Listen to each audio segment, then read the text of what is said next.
What's good, YouTube, man? Welcome to the channel. I'm back with another video, man. First off, I want to say, go check out my last film study, bruh. It's breaking down, Errol Spence, how he going to be able to handle the distance of Terence Crawford and things of that nature. So, in this video, I'm going to pretty much go down and explain how not to fight Terence Crawford. Now, as you can see in this picture, this is Julian Sandongo. Now, you probably wonder why I'm putting up Julian Sandongo. If you know boxing, you understand why I'm making this video starting with Julian Sandongo. Number one, I'm going to say this. Because Errol Spence is left-handed like Julian Sandongo. And if you look and pay attention, Terence Crawford is in a southpaw stance. So it's two southpaws going against each other. Their lead hands are not touching.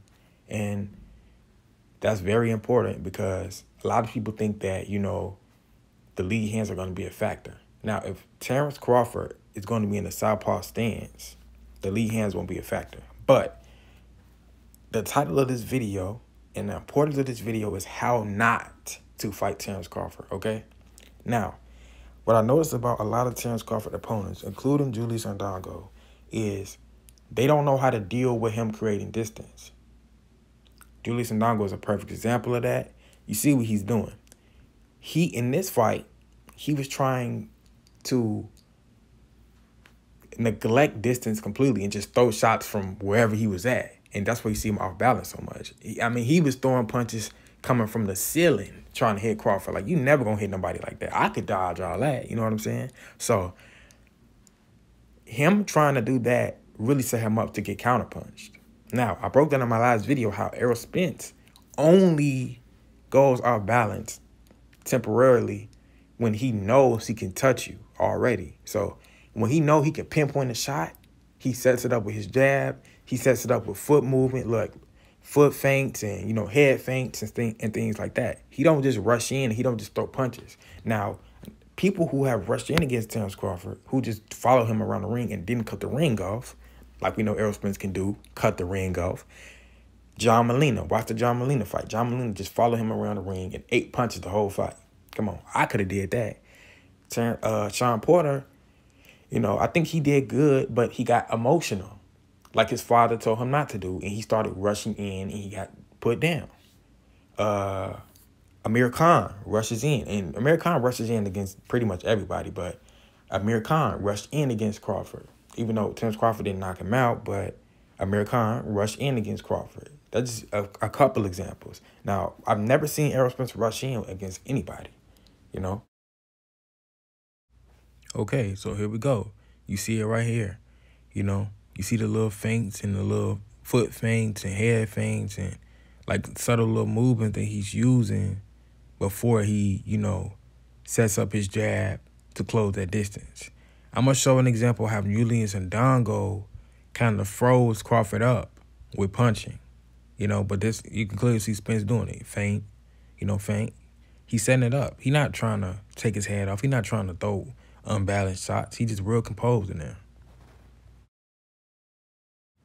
So look how Ndongo was able to set up, that little combination of punches by not lunging in, even though he did lunge in, but he closed the distance off throwing a combination, I think Spence can easily do this just as well, And I think it'll be even more effective when Spence uses feints, comes in with the jab first. You know what I'm saying? The jab is gonna be the rangefinder. Crawford is gonna be up to Crawford to know when to move and all these other different things. But that jab is the rangefinder. For Ndongo, though, he just threw a combination, then took a step in, He used that to get his way inside, and he landed a nice little uppercut and things like that. And they really knocked Crawford to the ropes. So, Crawford he has good defense, but he's not, like, the most defensively sound boxer out there, man. Y'all got to really start watching Crawford fight.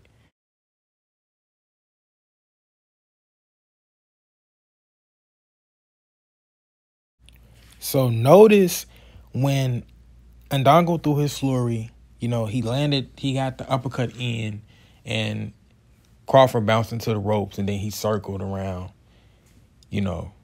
just to get out of trouble. That's his defense mechanism, using his feet. We all know this. Now, Ndongo didn't follow him around the ring and try to keep pursuing him. What he did was he stayed in the center of the ring and he let Crawford come to him. After he did what he did, he let Crawford come back to him, reset everything. So, and that's the thing I think is going to play a major factor, you know, because this is a finite area, man. It's only so much you can move to. It's only so much you can, you know, move and use angles and stuff like that. This is a finite area. This is a boxing ring, not a football field. You know, it's not, you know, the GTA map or anything like that, you know. So definitely going to be moments where Crawford's going to have to fight, you know, and that's what Ndongo just made him do. You know, through the combinations, he closed the distance by, you know, using combinations. Crawford backed up and he moved. Notice he moved. But all Ndongo did was stay right where he was at, like you're supposed to. Just like when Sean Porter moved back against Terence Crawford, he moved back to the center of the ring. Because you don't want to try to rush in on this dude, you know. Rushing in on him doesn't really benefit you. He going to pick you apart. He going to tear you to pieces if you do that. That's why it was one round in the Terence Crawford versus Sean Porter fight where Terence Crawford just, where Sean Porter just moved directly back to the center of the ring, and that's a smart thing to do. You don't follow him around the ring and try to just, you know, bully him and stuff like that. You have to be smart, you know what I'm saying? And follow him around the ring, chasing him around the ring, and not cutting the ring off is not smart. Keep the fight in the center of the ring. Rely on him to do that. Like, you notice, Mean Machine never followed Crawford around the ring. He kept that in the center of the ring and exchanged punches like that. You know, exchange jabs. You know what I'm saying? Exchange right hands, exchange power punches. And he outlanded Crawford, and power punches landed through like the first 3 or 4 rounds or something like that. So, yes, and he never followed him around the ring. So the game plan to be successful against Crawford is all right there. You know, it's just going to be up to you to withstand that, you know. We know Crawford is a savage, though. Like, we can't play with Crawford like he not a savage and he not really, you know, like he don't do his thing. Because he do his thing. But he's not some kind of, you know, invincible virtuoso, whatever the case may be, or whatever. He's not invincible. It's chinks in this man's armor, you know. As true as they are, but he's not impossible to be, you know what I'm saying? Like, all this stuff about the switch hitting and stuff, just, y'all people just over, you know, embellishing it and doing all this other stuff. It's like, come on. He's not unbeatable, you know. It's just going to take the guy who got all the right skills to do it. But that's all I got for right now, man. I'm out, bro.